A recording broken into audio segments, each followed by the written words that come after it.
So we have a problem. These reluctant messianics, the Israeli left, they listen to the propaganda of the world. The enemy is a freedom fighter. Jews are occupiers of their own land. They are trapped in their own moral dilemma, trapped in their own guilt. And rather than move out to Uganda, they sit and make traps for the rest of us. These word traps. Yes.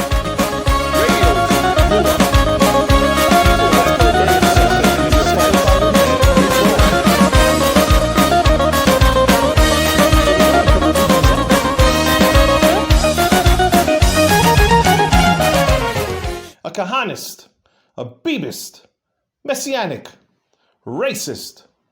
You think you're arguing these terms, but you've already lost. You've fallen into the word trap, the trap of the narrative. In politics, in government, in culture, they define or misdefine the words. And when you use those words, you're forced to defend yourself on their terms. So even if you think you've won, you've lost. You've fallen into the trap. And the definitions that they created have now stuck. It's the conceptia, it's the thought police, it's the deep state, using these fake terms to indoctrinate what they call useful idiots, to regurgitate nonsense, propaganda, lies, fake news, over and over, in the news, on Twitter, YouTube, in the universities, and at your Shabbat table. That's the useful part. They spread it. And they don't bother to learn any better. They don't bother to learn the truth. So that's your idiot part. Pardon language. They believe it. They drank the Kool-Aid, so to speak. And they will defend it. They'll defend it with emunah shlema. So let's go over some of these word traps. We'll start with the courts. If you want for your judges to be elected, as they are in the United States, or if you want for your judges to be chosen by elected officials, as is the case with the United States Supreme Court, in Israel you're anti-democratic. If you want for the Knesset, the representative of the people, to carry out the people's will, to choose who will carry out those policies, and to change the heads of agencies and bureaucracies, as Trump is doing right now, and as every president before him has done, in Israel you are political. Now, when it comes to the courts, we can go on and on with such language because they've been doing it since 1992. They have given us and fed us intentionally these misapplied terms. Branches of government, separation of powers, checks and balances, reasonableness. But we'll save those for another time for the report on judicial reform. And in defense, if you want a strong, aggressive war, a war against a jihadist enemy that will only understand strong actions, an enemy that has been indoctrinated to kill you, and openly says it, it's in their charters, it's in their speeches, an enemy that believes you stole their land and uses religion as a justification to get it back. In Israel, that makes you racist, a Jewish supremacist. Do you fight the Druze? Do you fight the Bedouins? Do you fight the Christian Arabs, the Gulf Arabs? An Indonesian Muslim? No, of course not. But they still call you a racist. And if you claim that Jews should live in Judea, or that Yehudim come from Yehuda, then you're messianic. But if you think about it, in Israel, a Jew who claims he's anti-Zionist is still messianic. Why? Because if you think Jews do not have a valid claim to the land, then you should have left a long time ago. As a land thief, you would have moved to Uganda, to the Pale Settlement, to Siberia, to the Americas. But your parents rejected those ideas, and you chose and choose to live in Yafo. You just call it Tel Aviv. So we're all messianics, maybe reluctantly, but still messianics. So we have a problem. These reluctant messianics, what some may call the Israeli left, aren't running to Uganda. They remain. And they remain filled with guilt. And they remain with a moral dilemma. They listen to the propaganda of the world. And they wonder to themselves, and even wonder out loud, whether Jews are occupiers of their own land. And they wonder whether the enemy is a freedom fighter. That's the core of the conceptia. They are trapped in their own moral dilemma, trapped in their own guilt. And rather than move out to Uganda, they sit and make traps for the rest of us. These word traps. As if giving the Palestinian Arab land is enough. As if giving the Palestinian Arab free education is enough. As if giving the Palestinian Arab work permits is enough. They think you stole their land. They think you benefit off their cheap labor.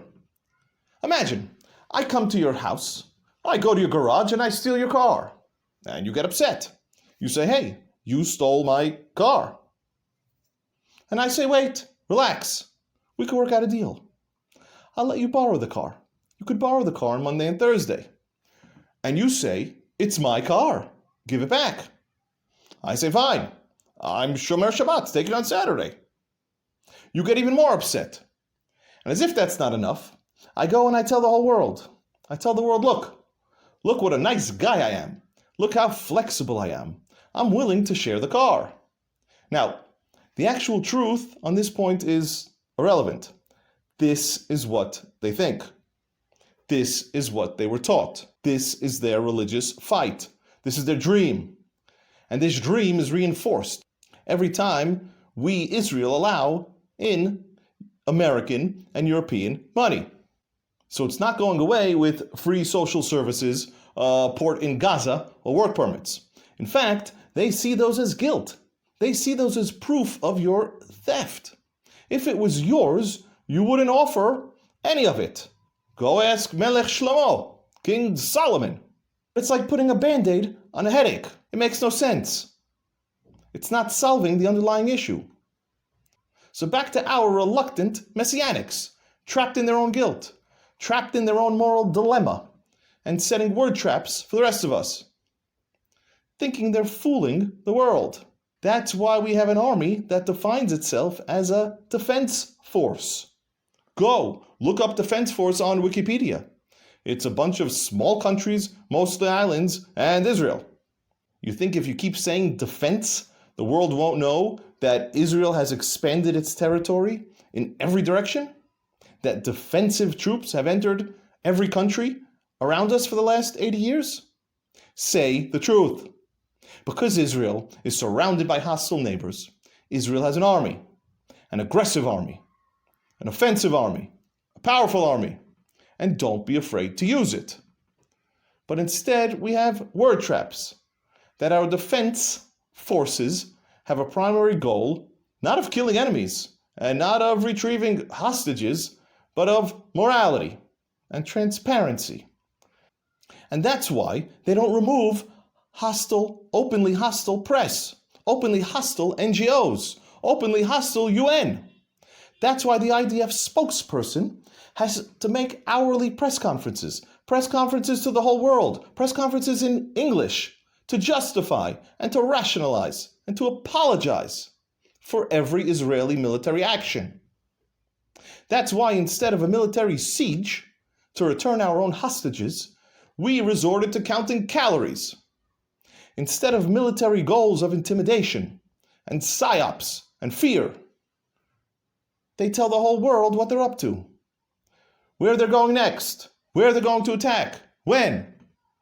And the whole world chimes in, just like in Rafah. What's next? A WhatsApp poll? It's why Israel changes its rules of engagement on armed Palestinians during Ramadan. You were attacked. You weren't attacked because it was the 7th of October. You were attacked because it was Simchat Torah. You were attacked because it was Shabbat. To the enemy, this fake respect is a sign of weakness. It's a sign that your claims to the land are false. You're not garnering goodwill from the enemy, the greater Muslim world, or even the rest of the world, which sees you as baby killers anyway. And in the end, all these word traps, all to appease the guilt and moral dilemma of the reluctant messianic, what does all this do? It equalizes the battlefield, because our enemy, who is savvy and sneaky and masterful at manipulating us through the West that we continue to adore knows all of this. No one is fooled. And that's why one of the strongest armies in the world can't defeat bands of terrorists.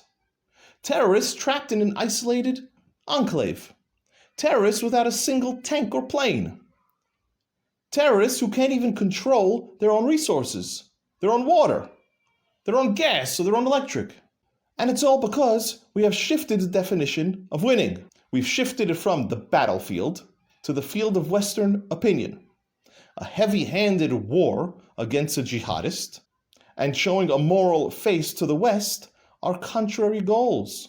And when we try to do them both at the same time, we lose both. To contrast, listen to the new incoming American ambassador to Israel. He calls out all these word traps and refuses to use them. West Bank, settlers, occupation. Nonsense! Yehudan Shomron, Israelis, indigenous Jews. That's it. So when the reluctant Messianic calls someone a Kahanist, he's not referring to fighting for the Jews of the Soviet Union. He's not referring to Aliyah or Kiruv. He's setting up a word trap for you, a trap of bigotry, a trap of hatred, a trap of violence. The reality is irrelevant because you've entered his narrative. Now, the Bibist will follow Netanyahu regardless.